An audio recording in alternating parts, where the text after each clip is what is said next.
overnight, regroup and revise. The White House reassuring supporters that tackling health care is still a priority. We will end the Obamacare nightmare and give the American people the world-class health care that they deserve. What's the next step? All this as tensions grow higher than ever between Trump supporters and protesters. The fresh violence at rallies, protesters tackled and beaten. Caught on camera. Fleeing Las Vegas, the robbers in animal masks tearing through the Bellagio Hotel to make their getaway. Where are they now? And just hours later, the famous Vegas Strip is shut down after a deadly shooting. Watch out for crossfire. Guy with the rifle. SWAT teams rushing in, how authorities finally got their suspect. Severe storms, the dangerous weather ripping through the South. A church destroyed. Powerful winds showing no mercy. It's pretty rough, seeing the building like it is. Mobile homes overturned. Ceilings caved in. The new threat now and in the days to come. And Cinderella stories, the latest teams making it to the Final Four. Gonzaga's Bulldogs pumped for their first trip ever, keeping it together despite this crazy play. And the Oregon Ducks ready for their chance to dance back into the history books. Live from ABC News in New York, this is Good Morning America. Good Sunday morning, everyone. Thanks for joining us. We want to take another look at that crazy play overnight between Xavier and Gonzaga. Not something you see every day. Whoa. Yeah. So Gonzaga attempting to rebound the ball, accidentally bouncing it in the wrong basket. However, they did win easily over Xavier. They are headed to the Final Four, their first appearance in the Final Four. Oregon's headed there as well. We've got a lot of NCAA coverage coming up. Yeah, it reminds me of my sports days. I did a lot of sending into the wrong basket. Own goals. Yeah. It's okay. You're really good I've at recovered. this. I've found new skills. Anyway, we're going to get all the highlights from ESPN's Tony Reali coming up. But we're going to start here with the Trump administration trying to regroup after that stunning setback on health care. Also this weekend, Trump supporters were out holding rallies. They released a dove in Huntington Beach, California, promoting peace. However, a short while later, scuffles broke out with counter-protesters. Meanwhile, Vice President Pence hit the road, telling small business owners in coal country that his boss will now go back to the drawing board on health care, vowing that Obamacare will not be around for long. But how realistic is this promise? Our chief anchor, George Stephanopoulos, is standing by. But we kick things off here with ABC's David Wright, who's at the White House for us this morning. Hi, David. Hi, Paula. Hi, Dan. The Trump administration is doing its best to regroup after that big defeat on the health care, telling supporters not to worry. But tensions are running high. The president's opponents emboldened by this, and his supporters are not giving an inch. In Ohio, California, and even the Jersey Shore, fist fights and mayhem at pro-Trump rallies as protesters clashed with supporters. No Trump! No KKK! No fascist USA! In Huntington Beach, California, a protester allegedly pepper sprayed one of the organizers. Witnesses say a group of flag-waving Trump supporters tackled him and proceeded to beat him up. The mayhem caught on camera and shared on social media. The California Highway Patrol ended up making several arrests. At Philadelphia's Independence Mall, police cut short another Trump rally, citing safety reasons. The two sides squared off and sounded off at each other. Police caught in the middle. All of this as the White House is trying to reassure supporters. Vice President Mike Pence was out in coal country. We will end the Obamacare nightmare and give the American people the world-class health care that they deserve. The president seconded that on Twitter, predicting Obamacare will explode and we will all get together and piece together a great health care plan for the people. Do not worry. Former Obama administration officials say that partly depends on him. When he says this thing is going to explode, is part of that in his power? That's a little bit like inheriting an overseas war and deciding you're going to let the soldiers get killed because it wasn't your idea to enter the war. In other words, a lot depends on how the administration decides to implement Obamacare going forward. There is room for them to make this law a bit more to their liking, even without introducing a new health care reform package. But they could also decide to undermine it at the expense of millions of people who depend on Obamacare. Paula? And David, there were so many headlines last week from the FBI director's testimony about Russia meddling in the election and possible Trump campaign involvement. But where does that stand?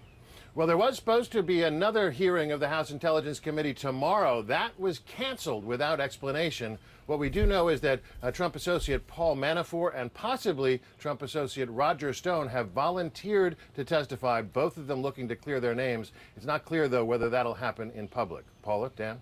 A huge question. David Wright, thank you very much for your reporting from the White House. Let's bring in ABC News chief anchor George Stephanopoulos, who's going to be hosting this week, later this morning. Good morning, sir. So Donald Trump has experienced a number of setbacks in his young presidency.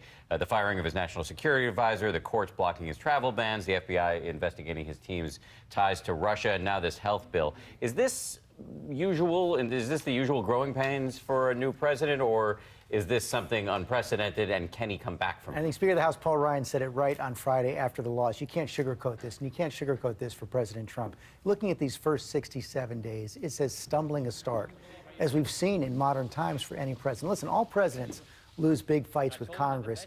No president loses his first big fight with Congress, especially on a promise that has been out there for 7 years, especially when his party controls both houses of Congress. The president talked about the lessons he learned from this, lessons of loyalty, lessons about the legislative process. There are going to be a lot of questions about both the president's competence and credibility coming out of this loss. And you mentioned Paul Ryan. There's also, in the aftermath of the health care bill, that relationship with Paul Ryan, the Speaker of the House, where that stands, publicly expressing support. But yesterday did something unusual. Trump sent out a tweet. He urged people to watch Fox News show host Jeanine Pirro at 9. And then when she came on, she argued that Ryan is at fault and he should step down. So what should we read into this? Yeah, she said that right out of the box. And now she says that she didn't talk to the president about this, but it is curious. The president said, watch Jeanine Pirro, and she says Paul Ryan has to go. As you said, the president publicly is standing by Ryan, but privately he has asked questions about whether this was the right way to go first with the Obamacare repeal.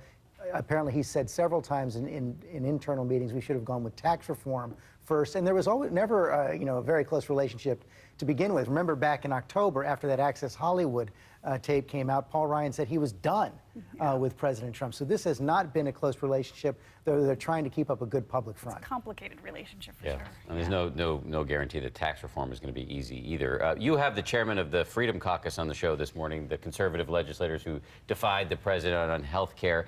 How big a challenge will this group of legislators be for President Trump going forward? Big time. I mean, it appears that they're not afraid to buck him when they need to, although they say that this was not a question of being disloyal. You look for at tax reform.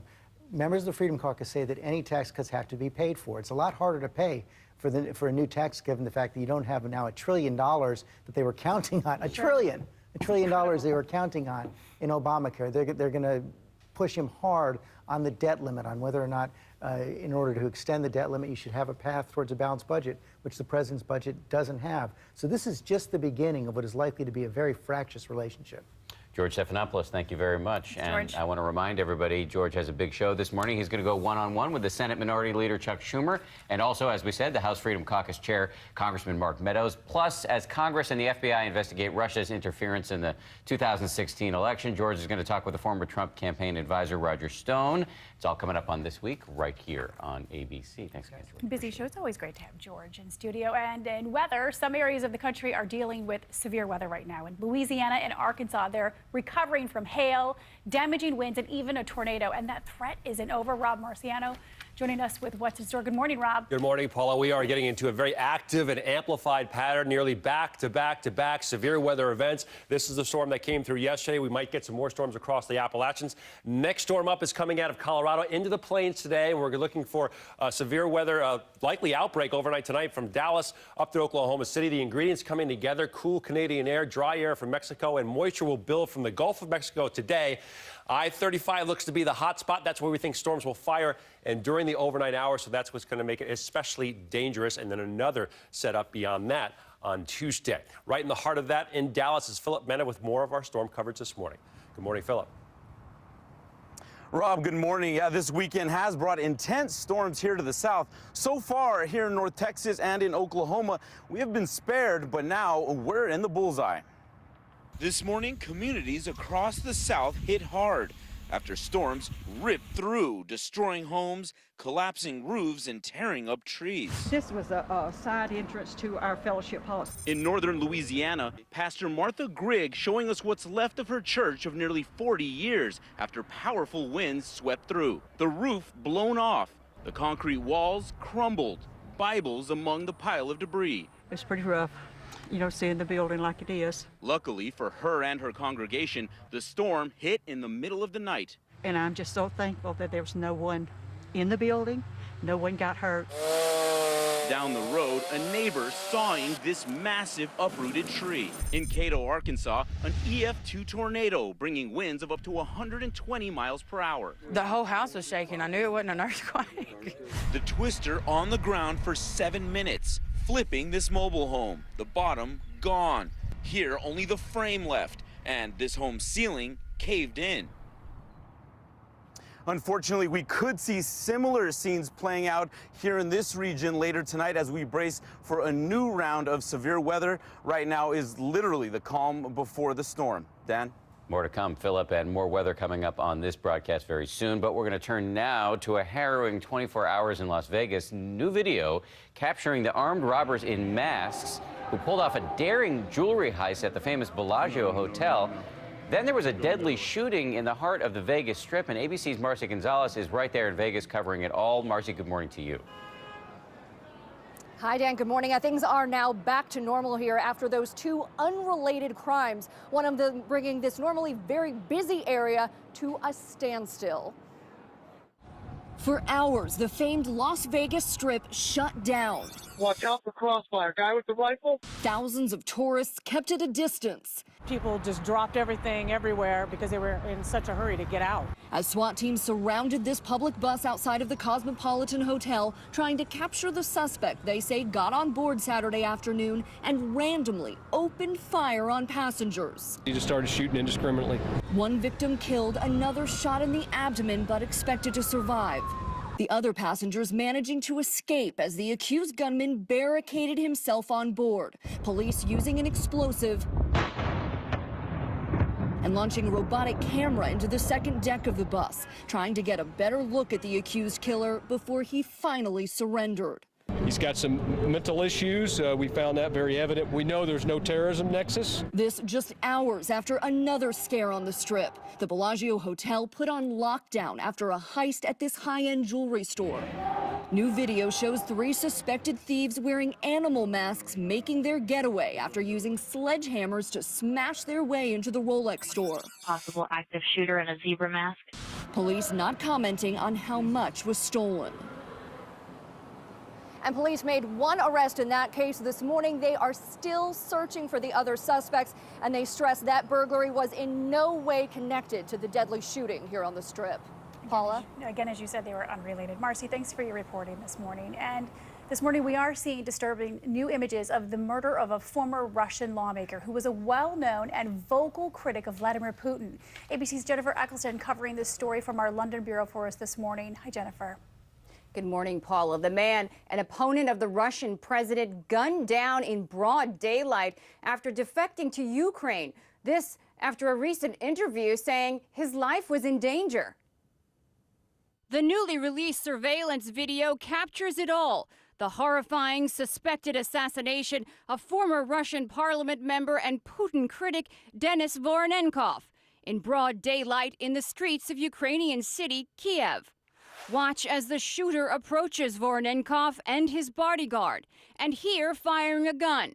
In the footage just made public, watch as the bodyguard, also wounded, returning fire, fatally wounding the gunman. The idea that this was done on a main street in front of a very fashionable hotel was to tell other people, when you go against us, this is what is going to happen to you. The Kremlin denies any role in Voronenkov's killing, but this is not the first untimely death to befall a critic of Putin's leadership. Over the years, from lawyers to journalists, a number of Putin critics have ended up dead. Earlier this week, another Putin critic seriously injured in a suspicious fall from his fourth-floor apartment in Moscow. As for Voronenkov, just last month, saying he accepted his fate. His widow now mourns the loss of her husband, the president of Ukraine denouncing the suspected assassination as an act of state terrorism on the orders of Putin. Ukraine blamed the Russian government for the hit, calling it an act of terrorism. The Kremlin denied it, calling the allegation absurd. Dan and Paula? Jennifer Eccleston reporting from London. Jennifer, thank you. As promised, more weather to get to this morning, and for that, it's, of course, back to Rob. Hey, Rob. Hi, Dan. With this pattern that we have of severe weather in the plains, it does tend to pump up the heat on the eastern side of it, and that's what we're starting to see today. 10 to 15 degrees above average. Look at that, mid-80s in Dallas and in the 70s across the southeast. Some rain mixed in here today and tomorrow across parts of the northeast, but generally speaking, we'll be warming into the 60s and even mid-70s for Philly and D.C. All right, here's the next severe weather threat we talked about today and tonight across Oklahoma. By tomorrow, it's in Paducah, Memphis, and across the Mid-South and the mid-Mississippi River Valley, and then we recharge it again for our third round. It looks like on Tuesday, with the same ingredients coming together for a classic spring severe weather setup for parts of north central Texas, and then this will spread across Dallas and again into the Mid-South as we go through the middle part of the week. That is a quick check in your national headlines. Here now, your local forecast. On this Sunday morning, we are feeling cooler compared to yesterday at this time. Temperatures right now in the upper 40s to low 50s across the area. That's due to a cold front that moved through overnight tonight. Compared to reaching almost 80 yesterday, it's definitely going to be a noticeable change for today. Daytime highs in the mid-50s with mostly cloudy skies. Into the early half of the week, we'll warm back up Monday and Tuesday with highs back in the mid to upper 70s. However, we are tracking some rain Monday and Tuesday. Speaking of spring, it is cherry blossom time. They're peaking early. We'll show you pictures of that in the next half an hour. Oh, isn't that nice? I always love cherry blossom time. Yeah, and I always love Ron Claiborne and checking in with him for the That other was a seg. headlines. Segue, transition. I don't know if it was smooth. Yeah. Not really? Relatively. You'll take it. Yeah, we're going to begin with breaking news. Actually, overnight, 15 people shot at a nightclub in Cincinnati, Ohio. One person is dead and at least 14 injured after the shots rang out around 2 o'clock a.m. this morning as hundreds of people gathered at the Cameo nightclub in Cincinnati. The wounded were taken to area hospitals. Police say they are looking right now for the shooter, possibly more than one shooter, and they do not yet have a motive. They don't believe, though, that this is terrorism related.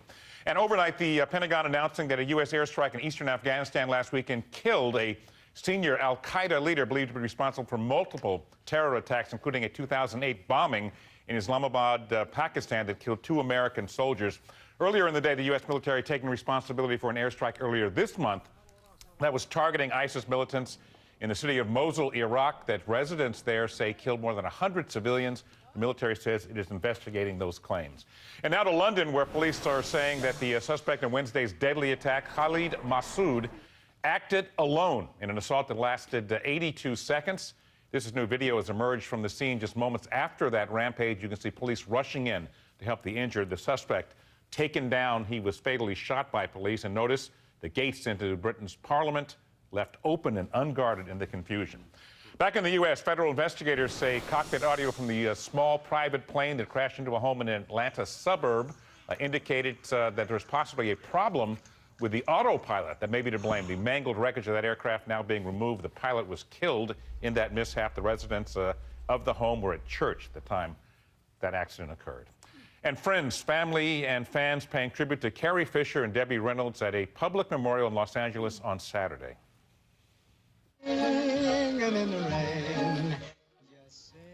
The celebration was filled with dancing, music, and laughter. Families saying it was a show, just as a mother and daughter would have liked it. The pair's beloved dogs were also there to remember their owners.